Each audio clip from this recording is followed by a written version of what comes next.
Hey everybody, we're here with Minnie, and we just got her out of the bathtub. She's just got all cleaned up, and getting used to her new whelping room in here, in the bathroom in the house, and we just getting her ready. We brought her in. She's not quite ready to have the puppies yet, but we brought her in a little bit early because we want her to get used to the area, want her to get used to all the smells and her routine in here. So by the time that she has the puppies, you know, she'll be good and comfortable and ready to go and won't be all stressed in here. And we also like to bring them in a couple days early, get them good and bathed up, and not just so they smell good for us in the house and all, but also because she's got a lot of just germs and pathogens and stuff stuck to her that she's immune to because she's had all of her shots and all, but that her newborn babies, when they grab a hold of her tit for their first milk and all, they'll be exposed to those germs, and so we like to scrub her off real good and have her good and clean so the pups won't be exposed to anything,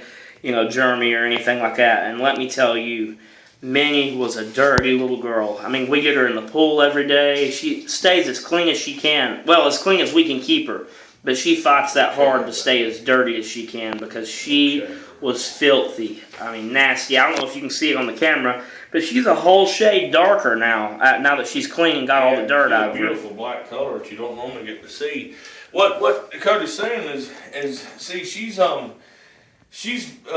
her shots when she was young, and then when they get a year old, they develop their own immune system, and they can fight off stuff. The puppies are dependent on her. When they drink her milk, they will get their immunity through her. But until they get to drink that milk right when they're born, they don't have any immune system. And remember, these little pups are hanging to life at best anyway. They're just looking for a reason to die. You got to give them every reason to live, especially the first few days. And you need to, any dog, if they're going to have the pup outside or whatever, you need to clean them off really good and really scrub on their teats real good, because as soon as those little puppies' mouths touch those teats, if there's any germs or anything at all on them, they're going to get it. And that's where coccidia comes from, and Cody named out the different things, but that's where it comes from. It's all those stomach viruses, some of them even deadly. Everybody will say puppies are born with worms. Well, not all puppies come with worms. That's what all they get from right down there on those nasty little bad boys. And then some of them have giardia when people get them from breeders. Some of them have coccidia.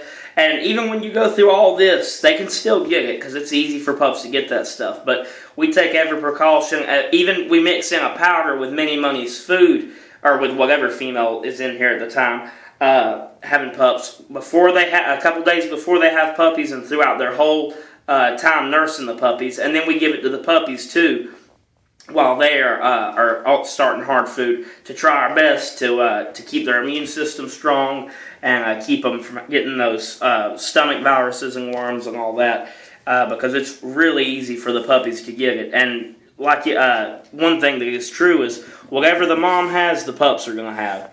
So you got to make sure she's in great shape. We like to keep ours in great shape all the time, but especially extra care has to go into it when it's time for them to have puppies. That's why what we do, our routine is when one of them is getting close to going into labor, or in her case, she'll get a C-section. But either way, we clean them up really good, and we bring them in here a week or so before they have the pups. That way, even though it's awesome, it's air conditioned, we may think, oh, she likes it a lot better. If it's different, they're stressed over it. And she's been in here several times, but it don't matter. It's not her natural, regular place where she's used to being.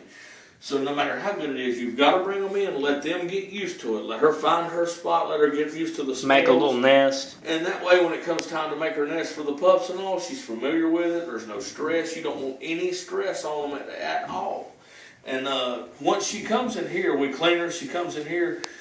Her and the pups will stay in here until we take the pups off of her, which is usually about 4 weeks old. We'll take them off, and they'll go in the whelping room. Then she'll go back to general population, we call it. But right now, till those pups come off of her, she'll have no interactions with any other dogs, because they might be out playing and find a dead squirrel, find a dead anything, and get germs from it. She'll be in here when she goes outside to use the bathroom, she'll be watched. She'll never be open the door and let her go outside. We'll take her outside. We'll watch her.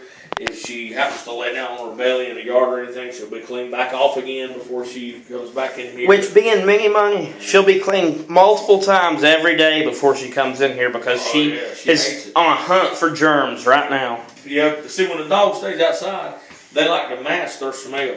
And so if we took her outside, the first thing she'd do right now, we set around a lot of water buckets so they get the water during the day while they're out playing. The first thing she'd do is find a water bucket, kick it over, and dive in it. Get it as muddy as she could possibly get it, wouldn't you, girl? She'd lay on her little back. Titties would be straight up in the air, just splashing around. So we're not going to let her have a chance to do that. And she'll be right here. And she should, what do you think? Her first thing, her temperature will drop. Once her temperature drops, within 24 hours, we'll take her to get the C-section. And if she wasn't getting a C-section, once the temperature drops... If we didn't have pups in 24 hours, she'd be getting one anyway. Yes, she'd be getting one anyway, but you should have pups in 24 hours. People will call me all the time, and it's a good time to bring it up, and ask me, oh, it's been 3 days since my female's had a puppy, and she needs to have 2 more according to the x-ray, or she started labor 2 days ago, and nothing's happened yet. And that's just terrible. You got to get to a vet sooner than that, because you've pretty much lost the whole litter at that point. You've got to... It's not a thing to be taken lightly when the female is starting labor. Not when the female's starting labor, but a good week before she should start labor. Well, first off, it starts back when you breed them. You got to know the dates, so then 63 days later, or around that, you got to be ready from each day of breeding. Start from the first one, and then about a week before that is when you want to start planning all this. Getting them ready, and that's when you start taking the temperature, get a good baseline on her temperature, and as soon as her temperature goes from a normal temperature of about 102 to 101 down to 98 degrees, it's go time, and you should be seeing puppies in 24 hours, and if you don't, it's time to go to the vet, because even though it's expensive to go to the vet, you're going to lose a whole litter. Yep. And I don't know. One pup getting stuck can cost you the whole litter. Yeah, one pup getting stuck will cost you the whole litter, and giving enough time will cost you the female too. So you can't take it lightly, and you can't be afraid to go to the vet, even though it's going to cost you some money.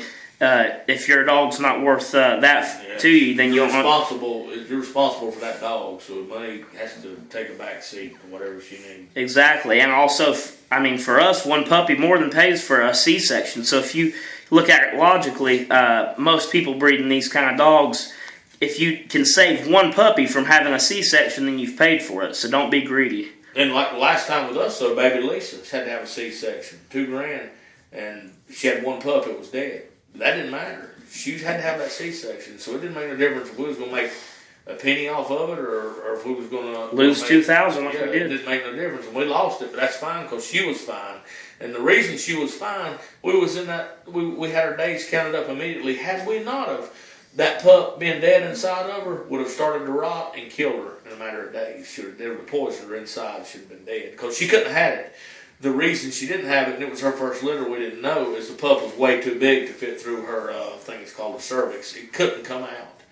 So it was our days, and people will say, well, all you got to do is count 63 days from when you bred her, and if she hadn't had an intake her in. It's not that simple, because we breed 3 different times over a week and a half. We breed them, we wait a few days, we breed them, we wait a few days, we breed them.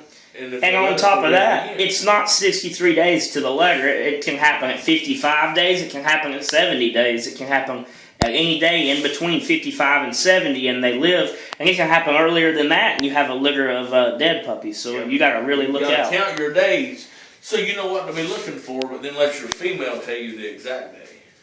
You got to know your dog. You ready to tell us, baby? You ready? So we're here listening to Minnie. We'll keep y'all updated. Thanks for all your videos. She'll be doing more. Minnie said she'll be doing more videos for you. So y'all see Minnie in a little while, even though she looks kind of pissed off at all of us right now. We appreciate y'all's views, and God bless.